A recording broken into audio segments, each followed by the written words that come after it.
మేమందరం పైకెళ్ళాం. హార్సెస్ మీద పోనీ రైడ్స్ వేసుకొని పైకెళ్ళాము. వెళ్ళగానే అందరం లంచ్ చేసాము. మేము 3 ఫ్యామిలీస్ 10 పీపుల్ వెళ్ళాము. అందరం లంచ్ చేసాము. నేను మా హస్బెండ్ ఒక 2 మినిట్స్ ముందు లంచ్ చేసాం. లంచ్ చేసి దాన్ని మినీ స్విట్జర్లాండ్ అంటారు. ఆ ఏరియాని చూడడానికి మేమిద్దరం బయట వచ్చాం. అక్కడ మాకు శాల్వాలు అమ్ముతా అట్లా కొంతమంది ఉన్నారు.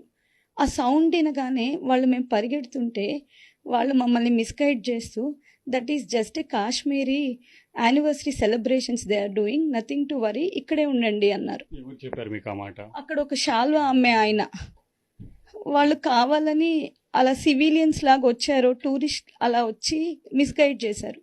కానీ ఆ హోటల్ అతను మాత్రం పరిగెత్తమని మా పిల్లల్ని వీళ్ళని పంపించేశారు. నేను మా హస్బెండ్ పరిగెత్తే లోపల ఇటుపక్క ఒకరిని కాల్ చేశారు, ఇటుపక్క ఒకరిని కాల్ చేశారు, ఇటుపక్క ఒకరిని కాల్ చేశారు.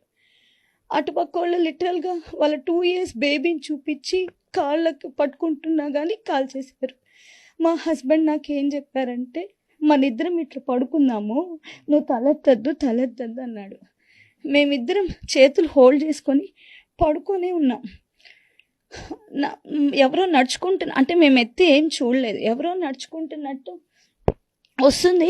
టక్కని బ్లాస్ట్ సౌండ్ వినిపించింది, ఒక షాట్ వినిపించింది. బట్ నేనైతే మాది కాదనుకొని ఇట్లే ఉన్నాను. మేమిద్దరం ఇట్లే చేతులు పట్టుకొని సడన్గా నాకు డ్రెస్ అంతా వెట్ అయిపోయింది.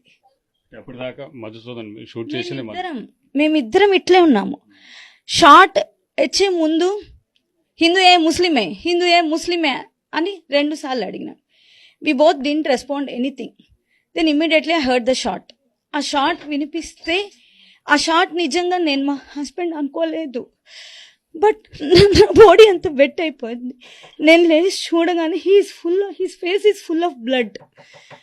అప్పుడు నేను వెంటనే పరిగెత్తుకుంటా బయటకు వచ్చినాను. అంటే నాకు తెలుసు నేను రన్ చేస్తే కూడా నన్ను కాల్ చేస్తారని.